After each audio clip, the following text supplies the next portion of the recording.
वंशी किसको सुनाई देती है? जो पहले से ही ठाकुर जी को जानते हैं, बहुत प्रेम करते हैं, जिनका जीवन समर्पित हो चुका है ठाकुर जी के लिए, जो नित्य तिलक लगाते हैं, नित्य एकादशी रखते हैं, नित्य कंठी पहनते हैं, नित्य नियमों का पालन करते हैं। उनको पता है हम चाहे ऊना रहे, पंजाब रहे, हिमाचल रहे, हम ठाकुर जी के हैं। वो वक्ता के द्वारा रसमयी बात कही जाए चाहे नीरस बात कही जाए, सबको ध्यानपूर्वक सुनते हैं, क्योंकि वो ठाकुर जी के हो चुके हैं। उनको वंशी सुनाई दे रही है। और वेणु, जिसको सुनने के बाद आप रुक ना पाओ, जिसको सुनने के बाद आप बैठ ना पाओ, जिसको सुनने के बाद आप सब भूल जाओ और आपका वश ना रहे अपने पर, तुरंत दौड़ने लगो। वृंदावन जिस दिशा में, उस दिशा में दौड़ने लगे। ना तन की स्थिति रहे, ना धन की स्थिति रहे, ना लोक लाज मर्याद कुल किसी का भी स्मरण ना रहे। बस कृष्ण चाहिए, उनकी प्राप्ति करनी है, बस अब वृंदावन जाना है, उनसे मिलना है, वही मेरे सर्वस्व है। ऐसी स्थिति बन जाए तो आप वेणु सुन रहे हैं। बहुत कम बन पाती है। एक और बात, मुरली ठाकुर जी ऐसे बजाते हैं, अधरों से हाथ नीचे। वेणु ऐसी तिरछी होगी, ठाकुर जी मुरली बजाते हैं। वंशी ठाकुर जी ऐसे बजाते हैं, बिल्कुल जहां अधर हैं वहीं हस्त कमल, और जहां मुखमंडल श्री जी की ओर झुक जाए और दोनों हस्त कमल ऊपर को हो जाए, ये वेणु है। आपको वेणु गोपाल ठाकुर जी के दर्शन बहुत कम होंगे जहां मुखमंडल ऐसे झुका हो और दोनों, वहां नेत्र भी ठाकुर जी के बंद हो जाते हैं, क्योंकि अत्यंत रस में डूब करके ठाकुर जी बजाते हैं। तो मुरली मनोहर लाल, वंशी बिहारी लाल और वेणु गोपाल, ये तीन ठाकुर जी के स्वरूप हैं। वंशी एक ही है, पर किस किस के लिए कैसे बजानी है वो ठाकुर जी के प्रकार अलग है। श्री राधारमण लाल जी बताओ क्या बजाते हैं? श्री राधारमण लाल जी मुरली मनोहर है, उनके हस्त कमल थोड़े थोड़े नीचे हैं और अधर ऊपर है, ऐसे बजा रहे हैं श्री राधारमण। हाथ थोड़े से नीचे हैं, देख लेना, दर्शन करना। बिहारी जी, उनके हाथ बिल्कुल ऐसे सीधे हैं, यूं हैं, दोनों हाथ बराबर में। ये क्या बजा रहे हैं? वंशी बजा रहे हैं। बिल्कुल जहां अधर है वहीं हस्त कमल होंगे। और वेणु गोपाल जो हैं, इधर की तरफ मुख करके अधर, इसका स्वरूप प्रकट रूप में वृंदावन में कहीं नहीं है, पर हां किसी का भाव प्रगाढ़ होगा तो एक दिन श्री राधारमण जी के ही हस्त कमल ऊपर को दिखने लग जाएंगे, एक दिन बिहारी जी के हस्त कमल ऊपर को दिखने लग जाएंगे। जिस दिन ठाकुर जी के श्रृंगार में आपको यह अनुभव हो, जाके आपकी देखना बिहारी जी के हाथ नीचे दिख रहे हैं कि ऊपर हैं, राधा वल्लभ जी नीचे हैं कि ऊपर हैं, राधा। जिस दिन ये हस्त कमल नीचे से आपको एक क्षण के लिए लगे कि नहीं ऊपर की ओर हैं, अधर से ऊपर हैं, समझ जाना अब ठाकुर जी वेणु बजा रहे हैं और आप रास के प्रवेश के लिए अधिकारी बन चुके हैं। हमारे ब्रज साहित्य के, ब्रज के रसिक जन इन सब भावों को बड़े अच्छे से बताते हैं, एक एक विषय को। एक क्षण के लिए ठाकुर जी के अधर से ऊपर यदि हस्त कमल का दर्शन हो जाए तो समझ जाना अब वेणु बज रही है और आप रास के अधिकारी हो चुके हो। जब तक ये हस्त कमल नीचे हैं तो समझो अभी वंशी बजा रहे हैं, अभी मुरली बजा रहे हैं, अभी ठाकुर जी और खींचवे को प्रयास कर रहे हैं आपको अपनी ओर। लेकिन जब पूर्ण रूपेण खिंच जाओगे तो वेणु गोपाल हो जाएंगे। और वेणु जब बजेगी, जगऊ कलम वाम दृशाम मनोहरम, फिर रास होगा। और रास में जैसे गोपियां पहुंची हैं वैसे ही आप पहुंचोगे, रोक नहीं पाओगे स्वयं को। जैसे मीरा पहुंची है वैसे ही पहुंचोगे, जैसे करमेती बाई पहुंची है, जैसे रसखान पहुंचे हैं वैसे ही पहुंचोगे। तो यह भी एक नियम है कि मुरली मनोहर ठाकुर जी जिस दिन वेणु गोपाल के रूप में दिख जाएं तब समझो कि आपका भजन सार्थक है, आपका भजन लग रहा है। लेकिन अगर वेणु गोपाल दिख जाएं तो ढिंडोरा मत पीटना। आजकल भक्तों में एक बहुत बड़ी कमी है, तुरंत गा देते हैं सब जगह। कुछ नहीं तो ऊना से 15-20 लोगों को लेके गए और बिहारी जी में जाके पहले से डिसाइड करके देखेंगे हाथ ऊपर है कि नीचे। महाराज जी बोल रहे थे और कई लोग उनमें से ऐसे, कहां दिखे? हमें तो नीचे ही दिखे। एक बोले नहीं मेरे तो बिल्कुल ऊपर थे, यहां थे। मैं वेणु वेणु सुन ली मैंने, अब तो मैं रास में जाऊंगी सीधी। बाकी सब निराश हो गए बेचारे, बोले हमको तो नीचे ही दिखे थे। ऐसा मत करना, प्रदर्शन नहीं। अगर अनुभव हो जाए तुरंत चुप हो जाना, गोपनीय रख लेना अपने चित्त में, अब बोलना ही नहीं है किसी को। मुझे वेणु गोपाल के दर्शन हो चुके हैं। वेणु गोपाल मतलब रास बिहारी, और रास बिहारी ठाकुर जी के दर्शन गोपी को ही होंगे, सबको नहीं।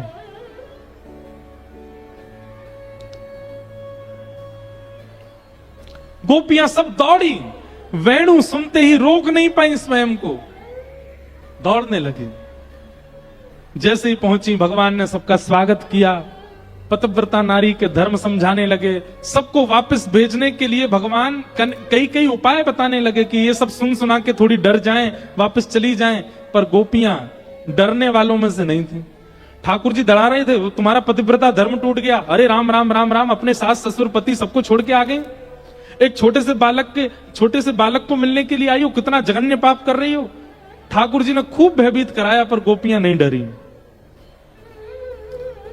10 श्लोक भगवान ने कहे, तब गोपियां प्रणय गीत गाती हैं।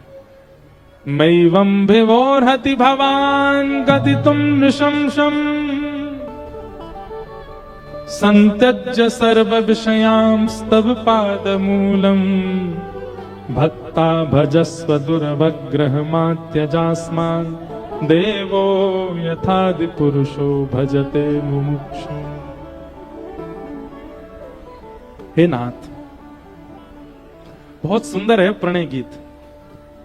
कभी वृंदावन में, और वैसे तो अब समय नहीं मिल पाता है, लेकिन कभी अकिंचन सत्र एक करेंगे और उसमें वेणु गीत, ये प्रणय गीत, बहुत अंतरंग चर्चा है, सबके समझ में आने वाली बातें नहीं है।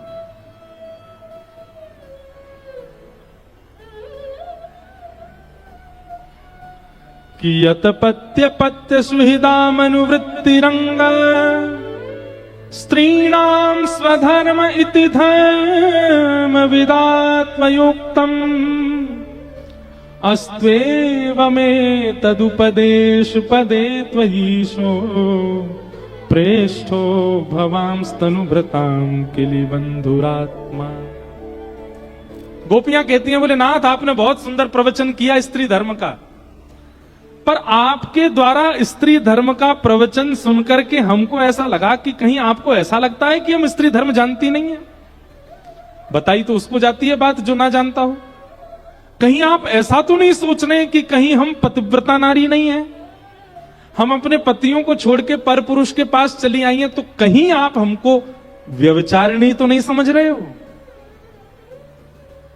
ठाकुर जी से कह रही हैं गोपियां, नाथ हमारी बात सुनिएगा, हमारा प्रेम कैसा है ये अभी आप जाने ही नहीं हो, ये अभी आप समझे ही नहीं हो। हमारा प्रेम ऐसा है, हम आपसे मिलना नहीं चाहती, हम आपको देखना नहीं चाहती, आपका स्पर्श नहीं चाहती, आपसे बातें नहीं चाहती, आपसे कुछ भी नहीं चाहती हैं। हमारी प्रेम में कोई चाह नहीं है। संसार के प्रेम में मिलन की चाह होती है, सुनने की चाह होती है, देखने की चाह होती है, बहुत कुछ की चाह होती है। हमारा बिल्कुल प्रेम ऐसा नहीं है। हमारी केवल एक चाह है, क्या? एक बार आप केवल अपने मुख से कह दो कि हमको आपने स्वीकार कर लिया, उसके बाद जीवन भर हमारी तरफ देखना भी मत, हम ऐसे ही जी लेंगे। ऐसा हमारा प्रेम है। हम बस चाहती हैं सुनना कि आपने हमको स्वीकार कर लिया है, आप हमें अपना चुके हो, आप हमारे प्रेम को स्वीकार कर चुके हो। बस ये कह दीजिए, और ये कहने के बाद आप जीवन भर के लिए हमें अकेला छोड़ दीजिए। श्री चैतन्य महाप्रभु का एक ग्रंथ का एक बहुत सुंदर श्लोक है, मुझे याद नहीं है, उसमें गोपियां कहती हैं, फिर चाहे हमें कभी मत देखना, चाहे हमारी दी हुई वस्तुओं को भी आप स्वीकार मत करना, चाहे कभी हमारी प्रशंसा मत करना, हमें सब स्वीकार है, क्योंकि हमारा प्रेम इन सब भावों में व्यवस्थित है ही नहीं। हमारा तो प्रेम केवल इतना है, ये सुनने आई है आपसे कि आपने हमको स्वीकार कर लिया। बता दीजिए, हम चली जाएंगी लौट करके, फिर कभी नहीं आएंगे। उसी भाव में हम, ये सुनने में जितना आसान लग रहा है ना, उतना ही कठिन है। हमारे अंदर प्रेम प्रकट ही इसी भाव से होता है कि प्राप्त करना है, लेकिन गोपियों के चित्त का प्रेम इस भाव से प्रकट है कि भले ही प्राप्त ना हो, बस एक बार स्वीकार ही, और कहां तक है, अंत में तो गोपियां ये भी कहती हैं स्वीकार भी मत करो, छोड़ के चले जाओ, पर हमारा प्रेम तो सदा ऐसे ही रहेगा आपके प्रति। एक विलग चर्चा है, ऐसा प्रेम संसार में नहीं देख सकते आप कभी भी। गोपियों के उस प्रेम भाव को सुनकर के ठाकुर जी अत्यंत प्रसन्न हो गए और भगवान बोले अरे अरे अरे, हम तो आपकी परीक्षा ले रहे थे, चलो अब रास विहार करते हैं। भगवान ने रास विहार करना प्रारंभ किया। एक एक गोपी के पास अकेले श्याम सुंदर भ्रमण कर रहे हैं, पर गोपियों के चित्त में मान आ गया। आप लोग हमसे पूछेंगे महाराज जी, कहां इतना निस्वार्थ प्रेम प्रकट करने वाली गोपियां और अचानक से कथा बदल जाती है कि गोपियों के चित्त में मान आ गया। हमें तो लगा था कि ये गोपियां मान रहित होंगी, इनके चित्त में कोई दोष नहीं होगा, तभी ठाकुर जी इनको स्वीकार कर रहे हैं। ठाकुर जी ने स्वीकार कर लिया, उसके बाद मान आ गया। ये किस बात का प्रमाण है?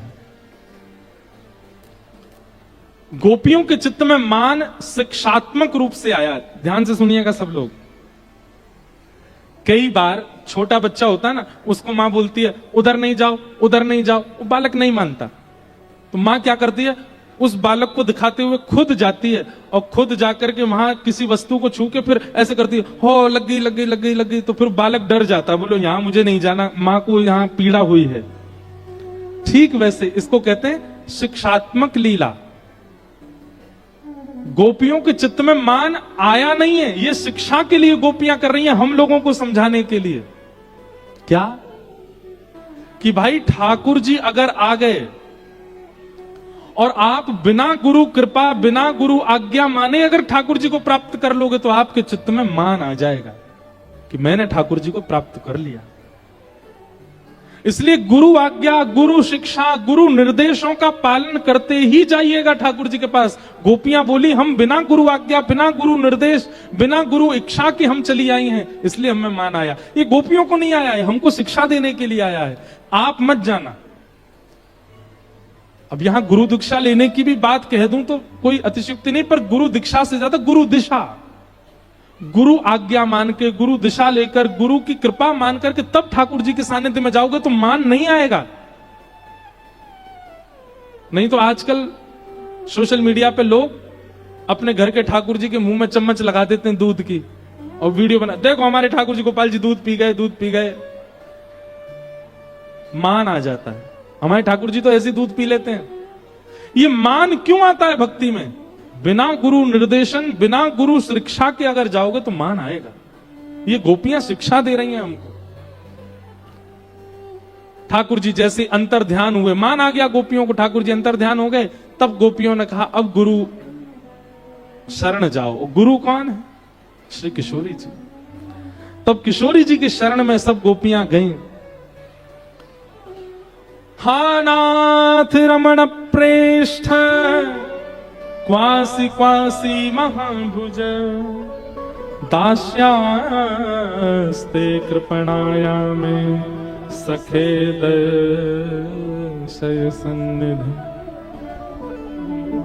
हे सुने राधिका दुलारी तेरे द्वार का भिखारी हूं मैं, शाम का पुजारी एक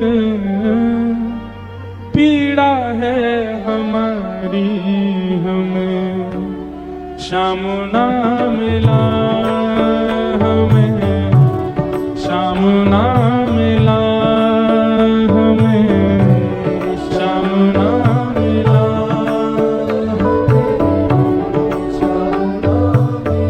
सब गोपियां गा रही हैं, हम भी किशोरी जी का स्मरण करते हुए उनके चरणों में निवेदन करें। सुने राधिका दुलारी, सुने तेरे द्वार का भिखारी,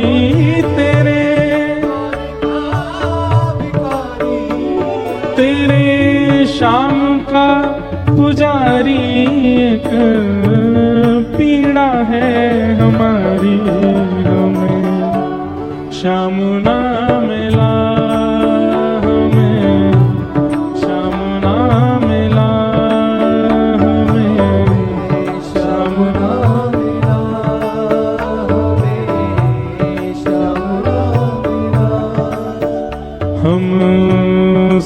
सोचते थे कान्हा कहीं कुंजन में होगा,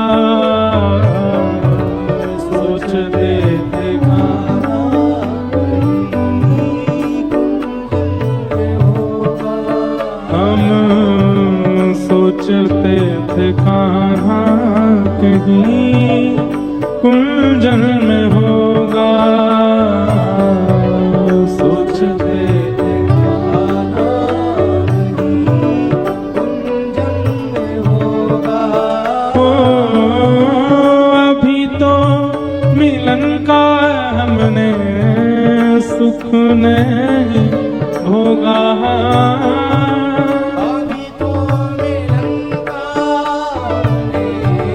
सुख नहीं भोगा। अभी तो मिलन का हमने सुख नहीं भोगा।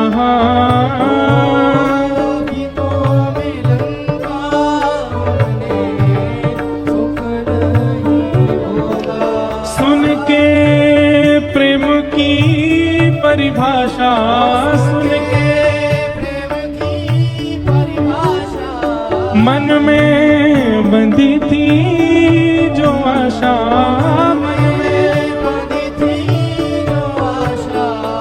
आशा हुई रे निराशा झूठी, दे गया दिलासा। श्याम ना मिला हमें, श्याम ना मिला हमें, श्याम ना मिला, श्याम ना मिला। हे सुने का भिखारी,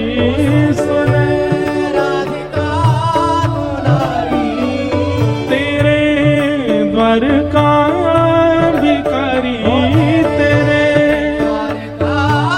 भिखारी, तेरे श्याम का पुजारी, एक पीड़ा है हमारी, हमें श्याम ना मिला, हमें श्याम ना मिला, हमें श्याम ना मिला।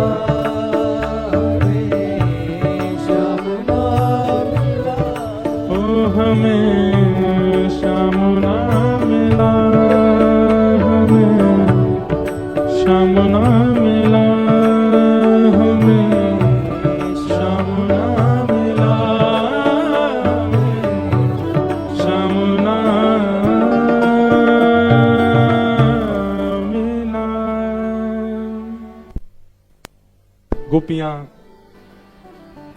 कृष्ण विरह में गाने लगी, गोपी गीत गा रही हैं। तब कथामृतम तप्त जीवनम, कभी विरीडितम कल्मषापहम, श्रवण मंगलम श्रीमदाततम, भुवि गृह्णन्ति ते भूरिदा जना। अनेक भाव गोपियों ने गोपी गीत में प्रकट किए। अंत में ठाकुर जी से कहती हैं, यत्ते सुजात चरणाम बुरुहम स्तनेषु, भीता सनई प्रियदधि महि कर्कशेषु,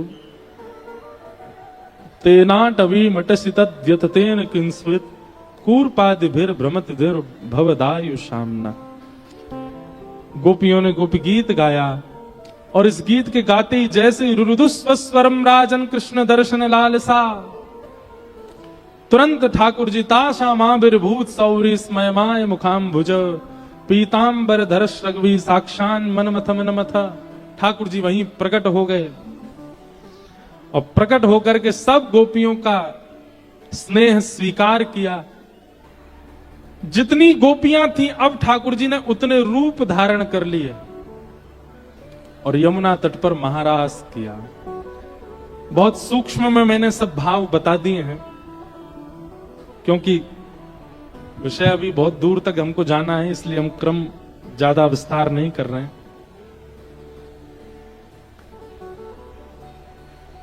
रस से रास तक की पूरी भूमिका रास पंच अध्याय, और इन पंच अध्यायों में जो जो गोपियों के साथ लीला हो रही है, वो लीला एक प्रेमी भक्त के साथ हो तो ही वो रास तक पहुंचेगा। अब इनमें क्या पूरा रास देखोगे ना आप, संयोग वियोग, संयोग वियोग, संयोग वियोग। सबसे पहले कहां से प्रारंभ हुआ? वियोग। आज शरद पूर्णिमा है, ठाकुर जी मिलेंगे, तभी वेणु का रव सुनाई दिया, संयोग। वेणु का रव होते ही और संयोग हो गया, ठाकुर जी के समीप पहुंच गए। लेकिन तुरंत ठाकुर जी क्या करने लगे? पतिव्रता नारी का धर्म समझा करके वापस लौटाने लगे, वियोग। फिर गोपियों ने प्रणय गीत गाया, वह अति वियोग। फिर उसके बाद क्या हुआ? ठाकुर जी मिल गए, रास करने लगे, संयोग। पर संयोग के बाद फिर मान आया, फिर वियोग। और फिर वियोग के बाद गोपी गीत गाया, अति वियोग। और अति वियोग के बाद आया फिर संयोग। तो संयोग वियोग, संयोग वियोग, संयोग वियोग, ये चलता रहेगा। तभी आप समझो कि आप प्रेमी भक्त हो। आप केवल भक्त हो तो आपके जीवन में केवल संयोग रहेगा, वियोग नहीं आएगा। लेकिन आप अगर प्रेमी भक्त हो तो वियोग तो आएगा, और बार बार आएगा। जैसे प्यासे को एक एक बूंद पानी पिलाया जा रहा हो, ऐसा है प्रेम भक्ति का मार्ग। एक एक बूंद, पर वह एक बूंद भी ब्रह्मा के सुख को फीका कर देती है, इतना सुख है। इसलिए प्रेम भाव में प्रवेश या तो मिलेगा नहीं, मिल गया तो निकल नहीं पाओगे। अब ठाकुर जी ने अति संयोग दिया, जितनी गोपियां उतने कृष्ण बन गए। और पहले तो रास हुआ था, एक कृष्ण असंख्य गोपियां रास, लेकिन जितनी गोपी उतने कृष्ण, ये है महारास। अब ठाकुर जी महारास करने लगे। चंद्र किरण सा श्याम सलोना, दो आंखें कजरारी। चंद्र किरण सा श्याम सलोना, दो आंखें कजरारी। ठुमक ठुमक नाचे गोपियन के संग, जग का पालन हारी। ठुमक ठुमक नाचे गोपियन के संग, जग का देखो, पालन हारी। जैसे ही आप मान रहित होते हो, ठाकुर जी कैसे हो जाते हैं? जैसे ही भक्त मान रहित होता है, ठाकुर जी ऐसे हो जाते हैं। कैसे? ठुमक ठुमक नाचे गोपियन के संग, जग का पालन हारी। ठुमक ठुमक नाचे गोपियन के संग, जग का पालन हारी। रास बिहारी संग राधा सुकुमारी। रास बिहारी रास बिहारी संग राधा सुकुमारी। रास बिहारी संग राधा सुकुमारी। हाँ ब्रज में विराज रे, श्याम संग राधा नाचे रे। ओ श्याम संग राधा नाचे रे। आइए। ओ राधा नचे, कृष्ण नचे, नच गोपी जन। राधा नचे, कृष्ण नचे, नच गोपी जन। हे राधा नचे, कृष्ण नचे, नच गोपी जन। राधा नचे, कृष्ण नाचे, नाच गोपी जन। क्योंकि मन मेरा बन गया सखी रे पावन वृंदावन। मन मेरा बन गया सखी रे पावन वृंदावन। ओ मन मेरा बन गया सखी रे पावन वृंदावन। ओ मन मेरा बन गया सखी। बोलो रास रासेश्वर भगवान की।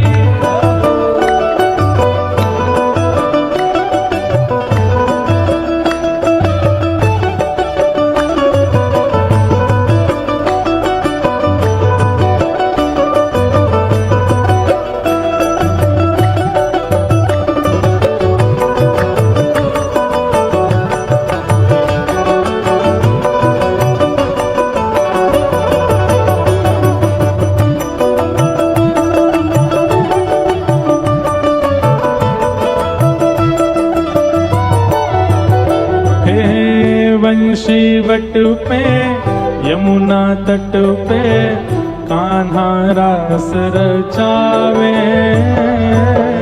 वंशी वट पे यमुना तट पे कान्हा रास रचावे। गोपी बन के शंकर आए, गोपेश्वर कहलाए।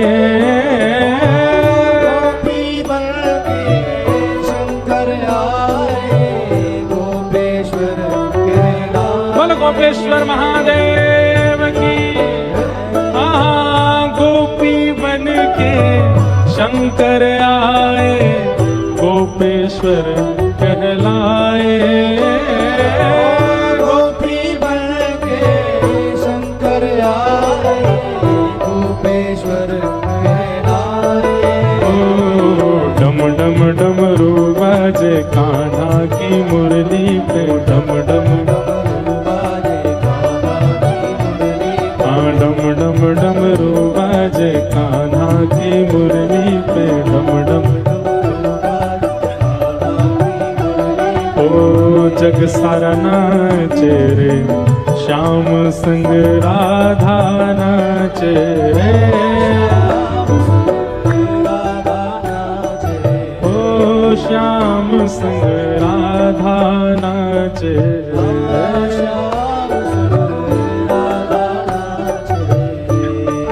ओ राधा नाचे, कृष्ण नाचे, नाचे गोपी जन। राधा नाचे, कृष्ण नाचे, हे राधा नाचे, कृष्ण नाचे, नाचे गोपी जन। राधा नाचे, कृष्ण नाचे,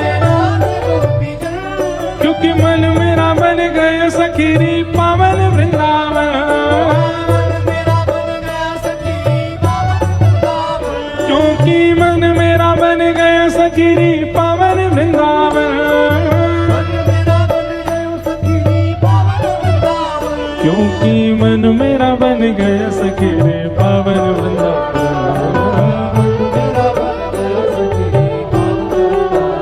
ओ मन मेरा बन गया सखीरी पावन वृंदावन।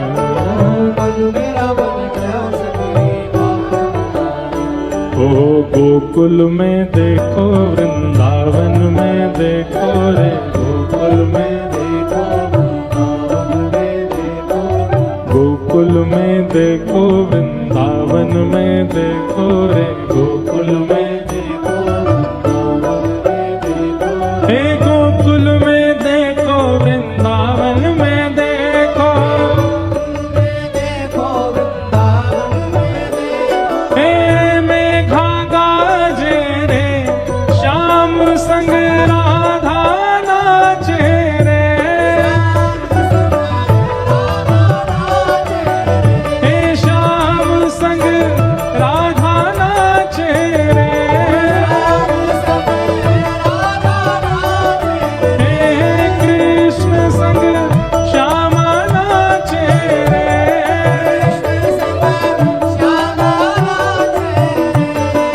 हे ब्रह्मा भी नाचे, शंकर नाचे, नाचे देवगण।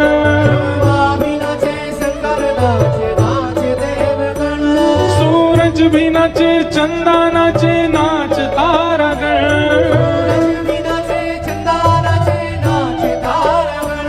क्योंकि मन मेरा बन गया सखीरी पावन वृंदावन। मन मेरा बन गया सखीरी पावन वृंदावन। क्योंकि मन मेरा बन गया सखीरी पावन वृंदावन। हे राधा नाचे, कृष्ण नाचे, नाचे गोपी जन। राधा नाचे, हे राधा नाचे, कृष्ण नाचे, नाचे गोपी जन। राधा नाचे, कृष्ण नाचे, नाचे गोपी जन। क्योंकि मन मेरा बन गया सखीरी पावन वृंदावन। मन मेरा बन गया सखीरी पावन वृंदावन। मन मेरा बन गया सखीरी पावन वृंदावन। मन मेरा बन गया सखीरी पावन वृंदावन। हे ब्रह्मा भी नाचे, शंकर नाचे, नाचे देवगण। यमुना भी नाचे, गंगा नाचे, नाचे नदी ऋषि भी नाचे, मुनि भी नाचे, नाचे संत जन। क्योंकि मन मेरा बन गया सखी पावन वृंदावन। क्योंकि मन मेरा बन गया सखी पावन वृंदावन। क्यों मन मेरा बन गया सखी पावन वृंदावन। हे वृंदावन मेरो वृंदावन। हे श्री वृंदावन प्यारो वृंदावन। हे श्री वृंदावन प्यारो वृंदावन। हे वृंदावन मेरो वृंदावन। हे श्री वृंदावन प्यारो वृंदावन। हे श्री वृंदावन मेरो वृंदावन। हे श्री वृंदावन प्यारो वृंदावन। श्री वृंदावन मेरो वृंदावन।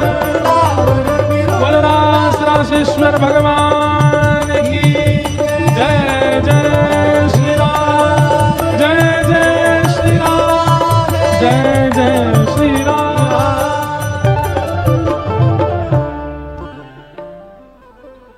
क्योंकि मन मेरा बन गया सखी रे पावन वृंदावन।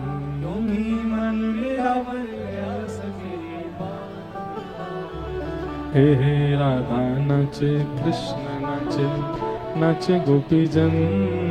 राधा नाचे कृष्ण नाचे, गोपी जन। हे मन मेरा बन गया सखी रे पावन वृंदावन। मन मेरा बन गया सखी पावन वृंदावन। बना लो मन को वृंदावन। हमारा मन है वृंदावन। बसा लो मन में वृंदावन। बना लो मन को वृंदावन। हमारा मन ही वृंदावन। हमारा मन है वृंदावन। मन वृंदावन बने। तन तो बहुत जाता है वृंदावन, पर रास का अनुभव तब हो जब मन में वृंदावन हो। और मन में वृंदावन जिसके होगा ना, उस व्यक्ति को आप जहां देखोगे, चाहे हिमाचल में देख लो, चाहे पंजाब में देख लो, चाहे विदेश में देख लो, वो जहां जाएगा अपने आप उसका ऑरा वृंदावन जैसा हो जाता है, जिसके चित्त में वृंदावन होगा। इसलिए मन वृंदावन बने तो रास बिहार होगा। जब तक तन वृंदावन जा रहा तब तक रस का अनुभव होगा। जिस दिन मन में वृंदावन, उस दिन रास बिहार हो जाएगा। रास बिहार की कथा सुनाई गई। अब हम क्रमशः, आप सब लोग बस सुन लीजिए, अब कथा क्रम पूरा कर देते हैं। भगवान ने आगे युगल गीत आता है। युगल गीत में भी बहुत सुंदर सुंदर ठाकुर जी के रूपों का वर्णन किया गया है कि विविध गोप चरणेषु विदग्धो वेणुवाद्य ऊर्धा निज शिक्षा तब सुतः सती यदावर बिंभे दत्त वेणुरनयत स्वर जाति। गोपियां मैया से जाके यूं कह रही हैं, एरी मैया एक बात बताओ। बोले कहा, तुम्हारे लालाते तो हम कछु ना कह सकें, पर तुम्हारे लालाए जाने भी वंशी बजानो सिखाओ, वहां को पतो बताओ हमें। मैया बोली क्यों, कहा करोगे? बोले बाकी जाके अच्छे से खैर करेंगी, ऐसी बंसी बजानी सिखा दी है जा बैरणी बंसी ने हमारो सब कछु बंटा धार कर रखो है। ना सोन दे, ना खान दे, ना बैठन दे, कछु ना करन दे। हम देख के तो आमे तुम्हारे लाला ने को बंसी कौन ने सिखाई? तब यशोदा मैया कह रही है, वेणु वाद्य ऊर्धा निज शिक्षा। ठाकुर जी ने बंसी बजाना किसी से नहीं सीखा, अपने आप सीखा। हमारे ब्रज में एक कथा सुनाते हैं। एक बार ठाकुर जी के पास गैया गई शिकायत लेके। कैसे? ठाकुर जी से बोली जय जय। ठाकुर जी बोले हम भय, बोले मोह कोई ते भय ना लगे, लेकिन ये एक बांस को डंडा मुंह को बहुत भयभीत कर दे। मुंह को कोई ते भय ना लगे, लेकिन या बांस के कारण मुंह को भय लगे। आप या बांस ते ऐसो कछु करो कि मुंह को यासो भय नहीं लगे। तो गैया के कारण ठाकुर जी बोले अच्छा, जब बांस ने मेरी गैया को डरायो। सोई ठाकुर जी ने जैसे ही एक हाथ से बांस को वह रूप पकड़ो, दूसरे हाथ से पकड़ो, जैसे ही पकड़ करके महाराज वाकी खैर लेने लगे, इतने में ही जहां जहां ठाकुर जी ने स्पर्श किया वहीं वहीं छिद्र प्रकट है गए। और छिद्र प्रकट होती जैसी अधर पर धारण किया, ठाकुर जी के तो मन में इच्छा प्रकट हो जाए, अपने आप योजनाएं बन जाती हैं। जैसे अधर पर धारण कियो, एक छिद्र वहां प्रकट भयो। और वही बांस से ठाकुर जी ने जब प्राण पिरो करके, अपनी वायु पिरो करके जैसे ध्वनि निकालना प्रारंभ कियो, पूंछ उठा करके गैया दौड़ी दौड़ी गैया ठाकुर जी के पास आई और बोली श्याम सुंदर बस ये धुन निकालते रहो, बहुत सुख मिल रहा है। ठाकुर जी बोले देख ले, जाते तो बहुत भय लगता, वही तो प्रेम करा दी अब मैंने। अब याते तो भय ना लगेगा, अब यही से तो को प्रेम लगेगा। अपने निज जनों को जिससे भय लगता है ठाकुर जी वही को वाको प्रेमी बना दें। तो वंशी का एक प्रकार से हमारे ब्रज साहित्य की माने तो निर्माण भी ठाकुर जी ने ही किया है। और जाको निर्माण स्वयं ठाकुर जी ने किया तो बजानो भी स्वयं ही जाने। तो वेणु निज शिक्षा, बहुत सुंदर प्रसंग है युगल गीत का। इसमें दो दो श्लोकों में भाव है, इसलिए इसको युगल गीत कहा गया है।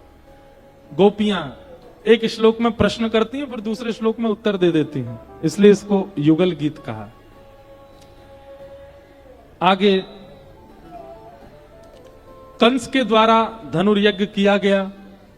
अक्रूर जी महाराज से कहा कि आप वृंदावन जाओ और कृष्ण बलराम को लेकर के आओ। नारद जी ने पढ़ा लिखा दिया था। अक्रूर जी महाराज वृंदावन गए और वृंदावन जाकर के नंद यशोदा को बताया कि महाराज कंस धनुर्यज्ञ कर रहे हैं और उस धनुर्यज्ञ में आपके बालकों को उपहार देना चाहते हैं, इसलिए इनको मथुरा भेजो।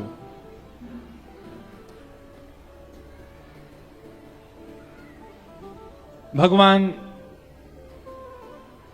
मचल गए मथुरा जाने के लिए, क्योंकि यही एक उपाय है मथुरा जाने का, और तो जा नहीं सकते। ब्रजवासी अगर कह दें कि ठाकुर जी वृंदावन छोड़ना नहीं, तो ठाकुर जी जाएंगे नहीं। लेकिन ठाकुर जी ने ऐसी जिद करी, थोड़ी मचल गए, तो मैया भी मान गई। ठीक है लाला परसों आ जाइए। बोला हाँ मैं आ जाऊंगा। और श्री ठाकुर जी मथुरा प्रस्थान कर गए। ब्रजवासी सब बाट निहारते रहे, देखते रहे, ठाकुर जी लौट करके नहीं आए। मथुरा जाकर के भगवान ने कुबलिया पीड़ हाथी का उद्धार किया, कुब्जा का उद्धार किया, दर्जी का उद्धार किया, धोबी का उद्धार किया, अनेक माली का उद्धार किया। सबकी कथाएं बताई गई। रणभूमि में प्रवेश करने से पूर्व ठाकुर जी ने धनुष भंजन किया। महादेव के द्वारा एक धनुष प्रदत्त था कंस को, और कंस ने कहा था कि इस धनुष को जो तोड़ेगा वही तुमको मारेगा। भगवान ने जाकर के उस धनुष को तोड़ दिया। धनुष क्या है बंधु? अभिमान। जब तक ये बचा हुआ है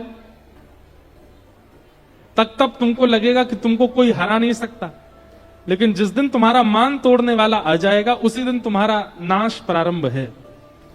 जिसकी क्रिया से, जिसकी उपस्थिति से, जिसके वचनों से आपका मान टूटने लग जाए, समझ जाना वही उद्धार करेगा आपका, नेगेटिव वे में भी पॉजिटिव वे में भी। किसी संत की वाणी सुनकर के आपका मान टूटने लग जाए तो भी समझ जाना यही उद्धार करेंगे हमारा, इन्होंने हमारा मान तोड़ दिया। और पॉजिटिव वे में, नेगेटिव वे में अगर कोई संत नहीं है, कोई व्यक्ति आपसे ज्यादा श्रेष्ठ बन के आपका मान तोड़े, तो समझना वही आपको, आपके मान के कारण आपको, आपका उद्धार करेगा। मान तोड़ने वाला ही उद्धार करता है।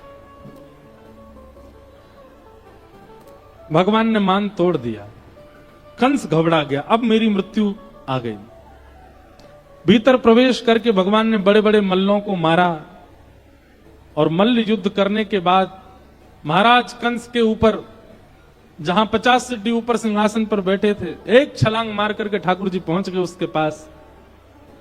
और विशाल विकराल स्वरूप था कंस का। छोटे से हमारे साथ 11 वर्ष के ठाकुर जी हैं। ठाकुर जी ने दोनों भुजाओं से कंस को उठाया और उठा करके ऐसे नीचे फेंक दिया जैसे कोई बालक रुई उठा लेता है, ऐसे ठाकुर जी ने उठा करके नीचे पटक दिया। सब मथुरा वाली लोग पहले तो हक्का बक्का रह गए, ये कैसे हो सकता है। लेकिन ठाकुर जी ने जैसे ही पाद प्रहार किया कंस के वक्ष पर, और कंस ने इस पर कोई प्रतिक्रिया नहीं की, तो सबको विश्वास हो गया कि अब ये मर गया। तब सबने खूब ताली बजाई, ठाकुर जी को अपनी गोद में उठा लिया, नाचने लगे, उत्सव मनाने लगे। कंस मर्दन गोपाल की जय। खूब उत्सव मनाया। ठाकुर जी ने कारागृह में जाकर के देवकी मैया वसुदेव जी को मुक्त किया। तत्पश्चात उग्रसेन नाना जी को राज्य गद्दी पर बिठाया, कंस के पिताजी को, और भगवान स्वयं सांदीपनी गुरुकुल अध्ययन के लिए चले गए। सांदीपनी उपाध्याय के यहां अध्ययन करने पर भगवान को सुदामा नाम के मित्र प्राप्त हुए। भगवान कुछ दिन अध्ययन के बाद लौटे। ब्रज की बहुत याद आ रही थी। उद्धव जी को भेजा, जाओ ब्रजवासियों की सुध लेकर के आओ। उद्धव जी महाराज ज्ञान के अग्रगण्य थे, ज्ञानी बहुत थे। वृष्णि नाम प्रवरो मंत्री कृष्णस्य दयित सखा शिष्यो बृहस्पतिर साक्षात उद्धवो बुद्धि सत्तम। उद्धव जी महाराज बहुत तीव्र बुद्धि वाले थे, लेकिन उनके चित्त में प्रेम नहीं था, भक्ति नहीं थी। भगवान ने उद्धव को ही चुना। अब देखो यहां एक बहुत समझने वाली बात है। ठाकुर जी चाहते तो अक्रूर जी को भेज देते, अक्रूर जी तो पहले जा भी चुके थे वृंदावन। ठाकुर जी चाहते तो बलराम जी को भेज देते, किसी और को भेज देते। उद्धव को ही क्यों चुना? क्योंकि उद्धव के पास ज्ञान की जड़ता है, और जड़ को चैतन्य प्रेम बनाता है। भगवान चाहते हैं कि द्वारिका लीला में मुझे किसी ना किसी रूप में ब्रज का दर्शन हो। उसके लिए ठाकुर जी ने उद्धव को चुना। बोले ज्ञानी पूरा है, बस इसको प्रेमी बनाना है। तब भगवान ने उद्धव से कहा तुम जाओ ब्रज। उद्धव जी महाराज ब्रज गए, कह के गए थे शाम को आ जाऊंगा वापस। 6 महीना बाद लौट के गए। 6 महीना में ब्रज की गोपांगनाओं ने, ब्रजवासियों ने और हमारी किशोरी जी ने ऐसा पाठ पढ़ाया उद्धव जी को, उनका ज्ञान चैतन्य हो गया। उद्धव जी लौट करके आए, उनकी स्थिति देख करके ठाकुर जी अति प्रसन्न हो गए, हृदय से लगा लिया और कहा अब द्वारिका लीला में मुझे सुख मिलेगा। जब भी वृंदावन की याद आएगी मैं उद्धव को देख लूंगा, तो लगेगा चलता फिरता ब्रज मेरे साथ चल रहा है। मतलब उद्धव के तन को वृंदावन भेज के उद्धव के मन में वृंदावन को बुला लिया ठाकुर जी। अब जब भी ठाकुर जी को एकांत बैठना होता है ना द्वारिका में, उद्धव का हाथ पकड़ते हैं, अकेले में ले जाते हैं समुद्र के तट पर, अटारी पर, कहीं छत पर, कहीं एकांत में, फिर उद्धव के साथ बैठे रहते हैं। क्यों? उद्धव कोई और चर्चा नहीं करता, केवल प्रेम की चर्चा करता है, केवल भाव की चर्चा करता है, वृंदावन की चर्चा करता है। कितना प्रेम है वृंदावन जिनके चित्त में हो उनसे ठाकुर जी को। पूरा दिन ठाकुर जी सबको देते हैं, लेकिन अपना एकांत ठाकुर जी उद्धव को देते हैं। हमसे अगर पूछा जाए तो ठाकुर जी के सखाओं में सर्वश्रेष्ठ कौन है, तो उद्धव बहुत श्रेष्ठ है। क्यों? अर्जुन नहीं है। अर्जुन ठाकुर जी का विद्यार्थी है, उद्धव हमारी श्यामाजू का विद्यार्थी है, किशोरी जी का विद्यार्थी है। अर्जुन के ज्ञान में निपुणता दिखती है। अर्जुनात अर्जुन, जो अर्जन करना जानता है उसको अर्जुन कहते हैं। लेकिन उद्धव के प्रेम में कोई ज्ञान की परत नहीं है, कोई वैराग्य की परत नहीं है, स्वच्छंद प्रेम है उद्धव का। अद्भुत है उद्धव कृष्ण संवाद, उद्धव गोपी संवाद, सबको हम प्रणाम करते हैं। जरासंध ने मथुरा पर चढ़ाई कर दी, भगवान ने 17 बार हरा दिया। 18वीं बार ब्राह्मणों की अनुष्ठान करवा करके आया। ब्राह्मणों के कारण ठाकुर जी रण छोड़ करके भागे, क्योंकि ब्राह्मण अनुष्ठान में बैठे हैं। और जरासंध ने ब्राह्मणों से कहा अगर मैं इस बार हार गया कृष्ण से तो आप सबके सर धर से अलग करवा दूंगा। ब्राह्मणों की रक्षार्थ ठाकुर जी ने विचार किया कि अब रण से भागना ही उचित है। भगवान ने विश्वकर्मा को आज्ञा की और एक नई नगरी का निर्माण किया जिसका नाम है द्वारिका। और रातों रात ठाकुर जी ने समस्त मथुरा वासियों को द्वारिका पहुंचवा दिया, यदुवंशियों को द्वारिका पहुंचवा दिया और स्वयं युद्ध करते करते करते करते बीच युद्ध में रण छोड़ करके भागे। बोलो रण छोड़ राय भगवान की। रण छोड़े, विप्रधेनु संतन के कारण रण छोड़ो ब्रजनाथ, गोमती तट द्वारवती पधारे कहलाए द्वारिका नाथ। ब्राह्मणों के लिए रण छोड़ के भागे ठाकुर जी और श्री द्वारिका में जाकर के विराजमान हो गए। बोलो द्वारिकाधीश की। द्वारिका में ठाकुर जी व्यवस्थित हुए। रेवत राजा के पुत्र की पुत्री रेवती से बलराम जी का विवाह हुआ और कौंडन्यपुर के राजा भीष्मक, उनकी पुत्री का नाम रुक्मणी, उनसे ठाकुर जी का विवाह हुआ। रुक्मणी कृष्ण विवाह प्रसंग बहुत सुंदर कहा गया है। रुक्मणी जी ने जब से ठाकुर जी के प्रसंग अति सुने तब से ठाकुर जी का वर्ण करने की इच्छा हुई। पत्र लिख करके ठाकुर जी को भेजा कि श्रुत्वा गुणान भुवन सुंदर शृण्वतां ते, निर्विश्य कर्ण विवरै हरतुंगतापम, रूपम दृशाम दृशिमताम अखिलार्थलाभम, त्वय्यच्युता विशति चित्रम पत्रपम में। सबसे सुंदर बात रुक्मणी जी के पत्र की सबसे पहला अक्षर श्रुत्वा गुणान भुवन सुंदर। श्रुत्वा 9 भक्ति हैं बंधुओं। कितनी भक्ति हैं? 9। श्रवणम कीर्तनम विष्णु स्मरणम पाद सेवनम अर्चनम वंदनम दास्यम सख्य आत्मनिवेदनम, ये 9 भक्ति है।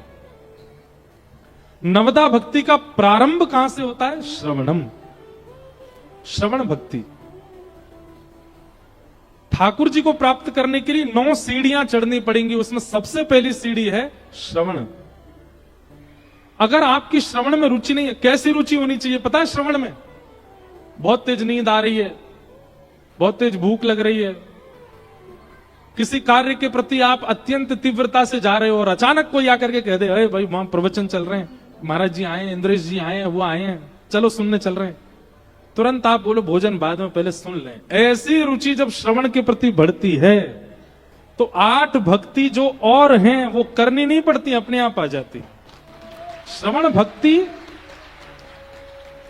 श्रवण भक्ति बीजारोपण है, और बीजारोपण यदि अच्छा हो गया तो वृक्ष सुंदर निकलेगा, फलित होगा, पुष्पित होगा, घना होगा।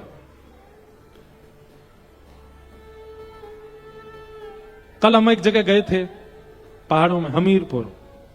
वहां जब गए तो वहां एक जगह पे हमको लोग बोले महाराज जी हम लोगों से खूब कहते हैं 6 बजे से सत्संग होता है मंगलवार को, कल मंगलवार था ना, 6 बजे से सत्संग होता है, 7 से 8 कीर्तन होता है और 8 से 10 पंगत होती है। मैंने कहा अच्छा।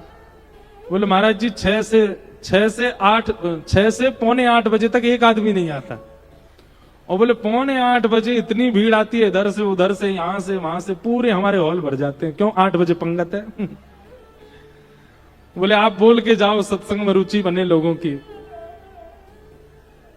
वहां हम किसी को ऐसे प्रवचन तो नहीं किए, पर हम सब लोगों को एक बात से प्रमाणित करना चाह रहे थे। मैंने कि भाई सत्संग की रुचि देखनी है तो हमारे राधा कृष्ण मंदिर ऊना में आके देखो। मैंने कहा यहां लोग देखो, अब मुझे पता नहीं है कि आप पहले ही पाके बैठते हो कि सुनने के बाद पाते हो, वो तो भगवान जाने। लेकिन हाँ एक बात तो प्रमाणित है, पाके बैठोगे तो झपकी तो आएगी थोड़ी बहुत। झपकते भी नहीं तो इसका मतलब पाके बैठते हो लेकिन कम पाते हो, हैं जगह छोड़ते हो। कथा भी पानी है ना, लेकिन आप सब लोग तत्पर होके बैठते हो। तो हमने कहा भाई लोगों को बताओ, देखो वहां कैसे कथा सुनते हैं लोग। एक भले बीच में कुछ लोग उठते हैं, उठ के जाते हैं, लांगते फलांगते हुए चले जाते हैं। अब किसकी क्या मजबूरी हमको क्या पता, पर रुचि तो है कथा के प्रति ऊना वालों में। इसलिए ऊना वाले श्रेष्ठ हैं, धन्य हैं। हमारे महाराज जी का परिकर भी बहुत बढ़िया है, सब सुनने वाले श्रोता हैं, बस समझ में नहीं आता होगा लेकिन सुनते हैं। और तत्परता रखते हैं। सर्दियों में हमको पंखा कूलर की आवाज बहुत आती थी, वो गर्मियों में जब कथा करते थे हमने की सर्दियों में करेंगे तो ये झालरों की बहुत आवाज आई है, ये जर्र होती थी, मैं कहती परसा हो रही है क्या ऊपर से। और फिर पंगत वालों की आवाज भी तो थी, लेकिन ठीक है, आनंद आया खूब।